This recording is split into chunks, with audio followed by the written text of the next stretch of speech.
Olá, pessoal. O assunto desse vídeo agora é equação de Euler. A gente já estudou essa equação numa outra oportunidade. Quando a gente estava estudando, ainda antes de começar a usar o método das sete potências, essa equação de Euler era uma equação com coeficientes variáveis, mas ela tinha um tipo especial de coeficientes variáveis que permitiam que a gente fizesse uma mudança de variável na variável independente e que fazia ela recair numa equação a coeficientes constantes. Foi assim que a gente já resolveu essa equação de Euler, digamos que escapando, né, do método das sete potências. Mas o x igual a zero é um ponto que é um ponto singular regular nas equações de Euler. Então, é uma oportunidade, a gente vai agora aproveitar que já aprendemos a tratar com série de potências, com centro, nos pontos singulares regulares. Então, nós já podemos aplicar o método de Frobenius, que a gente acabou de ver no nosso último vídeo, à equação de Cauchy-Euler. Existem outras equações que são importantes a gente usar também o método de Frobenius, tais como, por exemplo, a equação de Bessel, que a gente vai ver mais adiante, mas nesse momento, então, a gente vai resolver uma equação de Cauchy-Euler, apesar de a gente já saber resolver sem passar pelo método de Frobenius, a gente pode resolver como a gente já viu antes, mas agora vamos aplicar o método de Frobenius. Então é isso.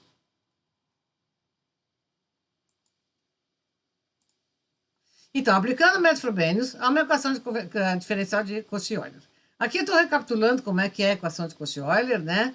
É uma equação... bom, aqui eu escrevi a equação homogênea, porque para usar método Frobenius, nós vamos tratar delas quando são homogêneas, ok?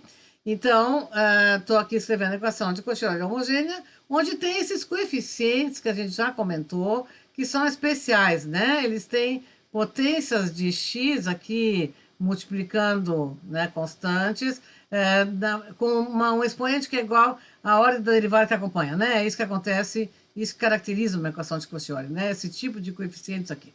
E nós tínhamos visto que mudança de variável na variável independente do tipo z igual ao logaritmo de x fazia recair numa equação com coeficientes constantes. Mas ok, agora nós vamos fazer diferente, tá? Nós vamos deixar a equação na forma canônica, tá aqui na forma canônica, onde aparecem essas funções p de x e q de x, que não são analíticas em x igual a zero. Então, eu não tenho como resolver pelo método da série de potências diretamente, como a gente viu antes, ou seja, não, x igual a zero não é um ponto ordinário, tá? Mas é um ponto singular regular, por quê? Porque se eu pegar p de x e multiplicar por x, eu tenho aqui apenas números, né? E aqui também, se eu multiplicar por x ao quadrado, de novo, apenas números. Ou seja, obviamente, são analíticas x igual a zero, o que me leva a concluir que x igual a zero é ponto singular regular da equação diferencial de Cauchy-Euler e, portanto, vamos poder usar o método de Frobenius. Então, é isso que a gente vai fazer agora, tá? O teorema de Frobenius, vocês lembram? A gente substitui y por cnx na n mais r, somatório disso, né? E nós vamos calcular o r de tal maneira que o C0 seja diferente de zero, né? Nós vamos também, pelo método de Frobenius, nós vamos encontrar separadamente duas soluções que vão ser linearmente independentes e a gente daí monta a solução geral. É isso que a gente viu no nosso vídeo anterior, tá? Então, aqui eu só escrevi que a gente vai precisar de um sistema fundamental de soluções. Essas duas soluções linearmente independentes, vamos ver, obtê-las dependerá do caso em que enquadram nas raízes da equação inicial. Lembra? Isso aí foi o final do nosso vídeo anterior, eu comentei que poderíamos ter três casos, dependendo de como é que encaixava nos tipos de raízes, né, da equação inicial. Então, aqui, inclusive, nesse vídeo, eu coloquei exemplos dos diversos casos, tá? Para a gente ver a diferença entre um e outro. Muito bem, então vamos lá. Exemplo 1. Aqui está a equação de Cauchy-Euler. Podemos, então, verificar que t igual a zero é ponto singular regular, nós já sabemos fazer isso. E vou substituir, então, aqui t é a nossa variável independente, então nós vamos substituir y por esse somatório aqui, cn, t na n mais r, né? Derivada primeira, derivada segunda, nós já sabemos, isso está tudo visto já bem no nosso vídeo anterior. Então, colocamos agora os fatores dentro os coeficientes, né, para dentro das somas, e o que vai acontecer? Isso só acontece nas equações de Cauchy-Euler, tá? Porque o expoente que eu vou ter aqui fora vai ser exatamente aquele que multiplicado pelo que tem dentro vai acabar dando n mais r sempre. X ao quadrado, aqui t ao quadrado, né? Com t na n mais r menos 2. Aqui t na 1 com t na n mais r menos 1.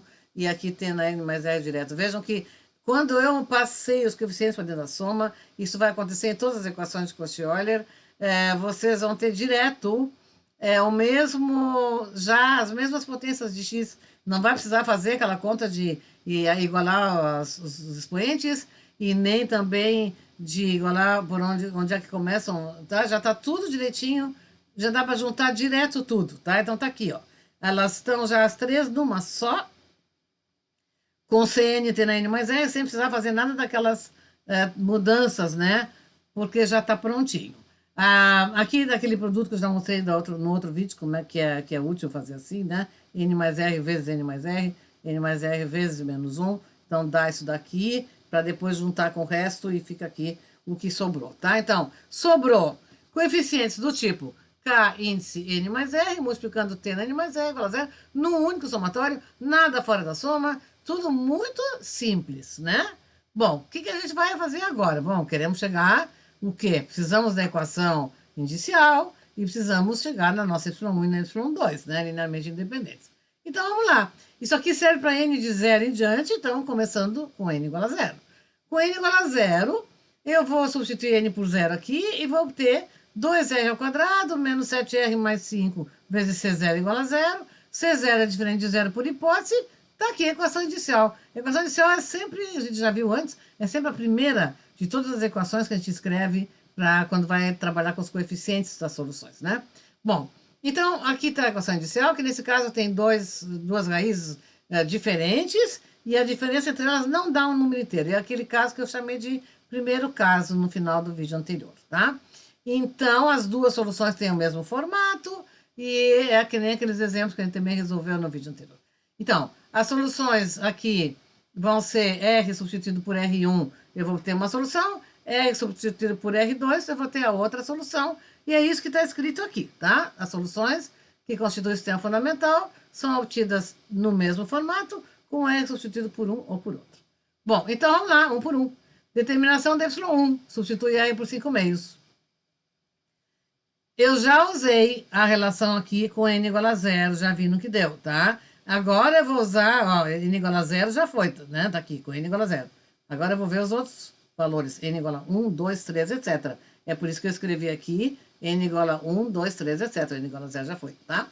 Então, aqui é o que eu tinha lá, mesma coisa, copiei. E só que eu coloquei o R, onde tinha R, eu coloquei 5 meios, tá? Então, esses 5 meios que estão aparecendo aqui são do R que dizia lá, eu coloquei aqui 5 meios, tá? Ok, bom, faz umas continhas de fração aí, nada de complicado, e vai me dar isso daqui. N que multiplica 2N mais 3 vezes Cn igual a 0. N não é 0, né? Começa no 1, tá? 2N mais 3 também não é 0, porque eu não tenho N fracionário, muito menos negativo, né? Então, Cn é 0. Para todos os N's de 1 em diante, que é o que eu tenho aqui, o Cn é igual a 0. Então, a minha solução só sobrou o C0. Então, C0 vezes T na 5 meios é a Y1. Outra coisa que eu queria mostrar para vocês aqui é que a gente só colocou aqui de 1 em diante, mas se eu colocasse 0 aqui, eu antes tinha igual a 0 também, né? Colocando 0 aqui, o que vai acontecer? Como eu já coloquei aqui o valor da raiz, é óbvio que esse quociente vai dar 0, né? Porque eu estou substituindo R pela própria raiz, certo? Então, aqui vai dar 0 vezes C0 igual a 0. O que significa isso com relação a C0? Nada, né? Não é conclusivo. C0, qualquer C0 vezes 0 dá 0, certo? Então, isso aqui, a conclusão daqui é que C0 é qualquer, certo? Muito bem. Então, tá. Então, tá aqui, Y1 igual a C0 tendo 5 meios, e agora vamos a Y2, mesma coisa. Coloca o R igual a 1, que é a segunda raiz, substitui o R por 1, então aqui está 1, ó, no lugar do R. Chega numa equação aqui, N que multiplica 2N menos 3DN igual a 0, para N de 1 em diante. N não é 0, N não é 3 meios, então o DN é 0. Então, só sobra o D0 vezes o T na 1, porque aqui eu tenho R2 igual a 1, né? Quando N é igual a 0, isso aqui dá T na 1. Então, está aqui a solução Y2. Então, a Y1 era uma constante T na 5 meios, a Y2 é uma constante vezes T, Isso aqui é a solução geral dessa equação de Cauchy-Euler. Compare com o exercício que a gente fez lá no vídeo aula 18, onde a gente resolveu fazendo aquela mudança de variável, né? E também, é claro que a solução geral, vocês têm que comparar, mas é óbvio que é a mesma, né? Bom, outro exemplo. Aqui, de novo, uma equação de Cauchy-Euler, t igual a 0 é ponto singular regular. Vamos substituir y por cn, t na n mais e, a mesma coisa que antes. E aí, vamos ver o que vai acontecer. Coloco os fatores para dentro da soma, tudo igual, tá? Chego aqui na relação que até não dá nem para dizer que é recorrência dos coeficientes, porque ela só envolve um próprio coeficiente. Mas, enfim, essas são as relações que envolvem os coeficientes, tá? Aqui, de novo, vale para n de 0 em diante e já coloco n igual a 0 para obter a equação inicial. Então, colocando n igual a 0, vai ficar aqui R2 mais 3R mais 2 vezes C0 diferente de 0. C0, desculpa, é igual a 0. C0 é diferente de 0 por hipótese, então aqui está a equação inicial. R2 mais 3R mais 2 igual a 0. As raízes estão aqui. Então, esse aqui já é o outro caso. É o caso em que a diferença, elas são diferentes, mas a diferença entre elas dá um número inteiro, tá? Então, é isso que eu vou ter nessa equação aqui, nesse exemplo aqui. Então, eu vou fazer a primeira solução usando a maior raiz, que é menos 1, tá? No formato esse, onde está garantido pelo Frobenius que uma delas tem nesse formato, né? E a outra vai ser calculando aquele U de T que vocês já sabem, já trabalhamos com esse U de T em outros contextos, né? Então, vamos lá. Y1 substitui R pela raiz menos 1. Aqui, para n igual a 1 em diante, R pela raiz menos 1. Então, esses menos 1 que aparece aí é porque eu substituí a raiz por menos 1, ok? E aí, aqui eu vou encontrar n vezes n mais 1, Cn igual a 0. N não é 0, n não é menos 1. Então, o Cn igual a 0, ficou só o C0, né? E porque os outros Cn são todos nulos, tá? Então, ficou só o C0 vezes T na menos 1, porque o T, ele está elevado aqui, tem o R1, né? No somatório, certo? Então, vai ficar T na menos 1, tá? Bom, e agora a segunda parte. Segunda solução, agora eu vou calcular pelo U de T, tá? Então, eu quero uma U de T, tal que multiplicada por menos 1, dê uma segunda solução, linearmente independente da primeira, certo? Então, eu substituo y por U de T vezes T na menos 1. A derivada primeira, consequentemente, vai ser isso que está aqui. A derivada segunda também está aqui. Substitui lá na equação. Está aqui a derivada segunda, multiplicando T ao quadrado. 4T vezes a derivada primeira, né? Tá? Então, está tudo substituído direitinho. Isso aqui é isto. Isto aqui é a derivada primeira que está aqui. E aqui está o próprio y, né? Aqui. Opa. Aqui no último termo, tá? Muito bem. Então, sobrou, os termos em U sempre cancelam, lembra? Então, aqui cancelados em azul clarinho. E aí sobra uma equação com ausência explícita da variável dependente, né? Então, a gente faz a mudança de variável, substitui U' por V, e tá aqui uma equação de primeira ordem para V função de T, tá? Resolve a equação de primeira ordem, tá aqui a solução, a equação de variáveis separáveis, bem trivial. O V, só uma observação, aqui na hora de integrar, eu coloquei o logaritmo do módulo do V, mas não botei o módulo do T, porque o T, desde o início das equações de Cauchy-Euler, elas estão sempre aqui restritas a T positivo, né? Se fosse X, seria X positivo. Então, aqui, como o T é positivo, na hora de fazer essa integração, eu não preciso colocar um módulo aqui, né? Foi isso que eu fiz aqui, tá? Então, é log de T. Bom, então tá. Então, aqui, eu V vai dar uma constante, vezes T na menos 2. E como V é o linha, então o linha é igual a constante T na menos 2, U é igual a essa expressão que está aqui. E vocês já sabem também, a gente pode fazer a constante multiplicativa igual a 1, a constante aditiva igual a 0, e sobra a y2 igual a t na menos 2, tá? T na menos 2 é a y2, e aí tá aqui a parte com t na menos 2 e a parte da y1 que tá aqui, e daí a solução geral, que eu sugiro que vocês comparem com o que a gente fez lá na outra videoaula com mudança de variável, né? Aqui eu só coloquei uma observação. Neste caso, se a gente tivesse começado como se fosse caso 1, digamos, tá? Dizendo que tem uma solução desse tipo, chamaria de dn, né? T na n, aqui está a segunda raiz, que é o menos 2, né? Está aqui o R2, certo? A gente teria encontrado dn igual a 0 também, teria encontrado a mesma solução. Mas, como eu já disse antes, não é garantido que quando a diferença é um valor inteiro, leve a duas soluções desse formato. Então, a gente, quando n for as duas dividirem por 1 inteiro, a gente usa essa passando pelo u de t, tá? Bom, agora terceiro exemplo, que vai cair no outro caso ainda, que é o caso de raízes iguais. Ó,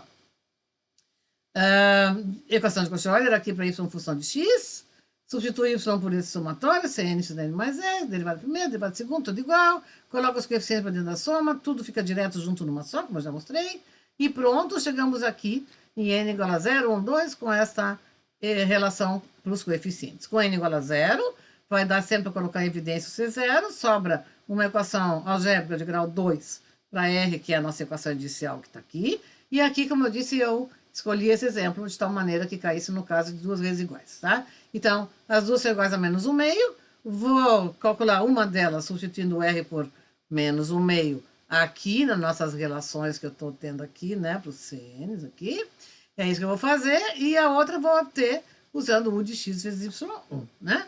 Então, tá aqui o que eu faço, substituir R por menos 1 meio, aqui, tá? O menos 1 meio justamente é dali, substituído com o R, vai ficar 4n ao quadrado, Cn igual a 0. Como n não é 0, sobra para o Cn, Cn igual a 0, para n de 1 em diante. Então, sobra só o C0, que não é 0.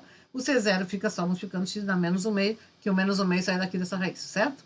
Então, é isso. E a segunda solução, como não tem como substituir a segunda raiz, né? As raízes são iguais, a gente é obrigado a fazer u de x vezes y1. Tá aqui y1. U de x vezes x dá menos 1 meio. Então, faz isso, deriva uma vez, deriva duas vezes, coloca na equação. Os termos em U vão cancelar, então aqui os termos em azul claro cancelados, e sobra de novo uma equação com ausência explícita da variável dependente, substitui y' por v, vai dar uma equação de primeira ordem que a gente resolve, é simples assim. Aqui também não vai módulo no logaritmo de x, porque x é maior que zero, e aí eu encontrei o v, como v é du de x, está encontrado o u, constante multiplicativa igual a 1, constante aditiva igual a 0, está aqui y2, e aí a solução geral é a combinação linear, então, do x a menos 1 meio e x a menos 1 meio vezes o logaritmo. Lembro que eu coloquei lá no final do vídeo anterior, quando eu falei dos 3 casos do método Frobenius, que quando as raízes fossem iguais, a gente sempre ia ter na segunda solução, um termo com logaritmo, está aqui ele. Ó. Aqui, ele é a segunda solução, é só o termo com logaritmo mesmo. Muito bem. O exemplo 4, eu coloquei aqui pelo seguinte, vai ter raízes complexas, só para vocês verem como é que a gente faz, qual é o formato que a gente usa quando tem raízes complexas, tá? Então, vamos lá. Raízes complexas está no caso de raízes distintas, não diferindo por inteiro, quer dizer, é o primeiro caso. No entanto, a gente não deixa na forma complexa, a gente deixa no outro formato, que eu vou mostrar aqui como é que é, tá? Então, esse é o último exemplo para isso nessa videoaula. Bom, então vamos lá, aqui está a equação, 4x ao quadrado, y duas linhas mais 17y igual a 0, equação de Cauchy-Euler, né? X igual a 0 é ponto singular regular, tudo isso, substitui derivada primeira, derivada segunda, tudo igualzinho, aqui estão a relação entre os coeficientes, né? Que vale para todos os n's de 0 em diante, com n igual a 0, como o C0 é diferente de 0, a gente encontra essa equação, que é a equação inicial, e aqui estão as raízes, ó. 1 meio mais 2i e 1 meio menos 2i. É um par de raízes complexas conjugadas uma da outra. E, então, são diferentes. A diferença não dá um número inteiro. Então, as duas soluções são simplesmente Cnx da n mais R1 e a outra Cnx da n mais R2. E a gente tem que encontrar o Cn e chamei de Dn, né? Os coeficientes da outra solução, para não ficar igual a da primeira. Bom, e aí, isso aí é tranquilo. Vocês fazem tudo igualzinho, como sempre fazem. No caso de raízes distintas, né? Então, a primeira delas, substitui R1, R por R1, que é 1 meio, mais 2i, vai chegar nessa equação aqui. E é só substituir aqui, onde tem R1, R por R1, que é 1 meio mais 2i, tá? E daí aqui eu simplifiquei termos, antes de substituir o R1, para não botar tudo isso aqui, eu deixei o R1 indicado assim, porque aí aqui eu simplifiquei termos que eu sei que dão zero, porque isso aqui é a própria equação inicial, tá? Então, 4r1 ao quadrado menos 4r1 mais 17 é obviamente zero, não preciso substituir para ver que dá zero, tá? Então, eu fiz isso e deixei para substituir o R1 só no final, e aí foi só aqui que eu precisei substituir o R1, tá? Ali é 2 vezes R1 vai dar 1 mais 4i, mas eu estou substituindo o R1 por 1 meio mais 2i, tá? Bom, aí com isso eu obtenho aqui n não é zero, n também não é igual a menos 4i, portanto, Cn é zero, e se eu substituísse o n por zero aqui, daria C0 qualquer, tá? Muito bem, tá? Isso aqui é o C0 qualquer que eu já mostrei antes. Bom, então a solução, tá? É essa aqui, C0, x não meio mais 2i. A segunda solução, a gente faz a mesma coisa, substitui R por R2. De novo, eu deixei para substituir o R2 pelo valor dele lá no final. Eu primeiro passei por essa simplificação, que é obter a própria equação inicial aqui de novo, ou seja, isso aí é zero, e ficou uma coisa menor, assim, para substituir o R2, que é 1 menos 4i quando multiplicado por 2, né? E daí aqui, então, essa equação para calcular dn, n não é zero, n não é 4i, né? Se n for zero, dá 0, d0 igual a zero, onde d0 é qualquer, né? Que a gente já usou isso lá na equação característica, na equação inicial, desculpa. E aqui, dn é zero para todos os outros n's, e vai sobrar então só d0, né? X não meio menos 2i. Então, na verdade, a solução geral tá aqui, né? É simplesmente a primeira, A vezes a primeira solução, B vezes a segunda. Mas a gente não costuma deixar nesse formato quando tem números, quando tem raízes complexas. O que a gente faz? O x não meio, que é comum aqui e aqui, né? Eu posso colocar em evidência aquele, tá? Ficou A vezes x na 2i mais B vezes x na menos 2i. Isso aqui é que eu vou mostrar que é equivalente a escrever C cosseno de 2 logaritmos de x, o 2 é esse 2 que está aqui, tá? Mais PD seno do 2 logaritmo de x. Então, esse 2 que vem da parte imaginária entra aqui na frente dos logaritmos, e aí vai ter um termo em seno e um termo em cosseno, e é assim que vai ficar. Eu vou mostrar agora essa equivalência, tá? Então, essa equivalência, estou mostrando aqui embaixo, mas é assim que a gente deixa a solução nesse caso. Agora, a equivalência não é nada complicado, vamos lá. Aqui, ó. Eu quero mostrar aqui A e x na beta i, mais B, x na menos beta i, é o que eu tenho aqui, ó. Só que aqui eu tenho beta igual a 2, tá? Eu quero mostrar que é equivalente a C cosseno, aqui onde eu tinha 2, agora eu botei beta, né? E aqui está o beta também. Como se mostra equivalência? Então, eu quero substituir o x na beta i por alguma coisa, que é o que eu faço aqui embaixo. E depois eu quero substituir o x na menos beta i, também por alguma coisa, que a conta está aqui, tá? X na beta i. X é e na logaritmo de x, tá? Então, e na logaritmo de x na beta i. Então, e na, multiplico os expoentes, fica i beta logaritmo de x. E depois eu uso uma fórmula que a gente já usou aqui, que e na i teta é cosseno de teta mais i seno teta. Então, o teta é isso aqui tudo agora, tá? É o beta logaritmo de x. Então, e na i teta. Então, cosseno de teta. O teta é beta logaritmo de x, que está aqui. Mais i seno beta logaritmo de x. Tá? Agora eu quero ver o que vai ficar no lugar do x na menos beta i. Então, de novo, x é e na logaritmo de x, na menos beta i. Então, agora eu uso essa fórmula, multipliquei aqui os expoentes, ficou i menos i beta logaritmo de x. E agora, e na menos i teta é cosseno teta menos i seno teta. Então, eu substituo agora o teta por beta logaritmo de x, que está aqui e está aqui.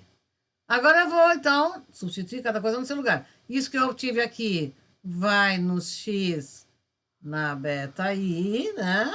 E esse segundo vai no x na menos beta i, ok? Então, tá aqui, ó.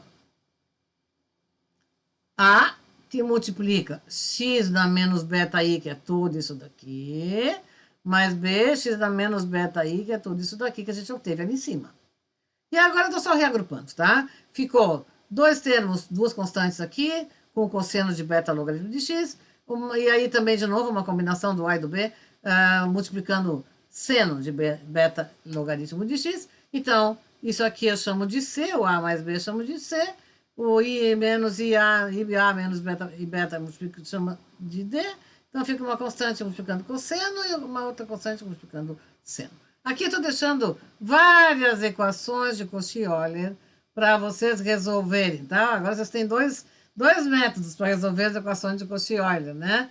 Tem esse método agora de, usando o fato de que x igual a zero é ponto singular regular das equações de Cauchy-Euler, né? E aí, então, usa a série de potências e... ou então também, claro, né, um outro método que vocês já conheciam antes. Bom, então, era isso. A gente queria, nesse vídeo, apenas mostrar como se aplica o método de Frobenius, que a gente viu no vídeo anterior, para uma equação de Cauchy-Euler que a gente sabe resolver de outra maneira. Mas era esse o nosso objetivo nesse vídeo.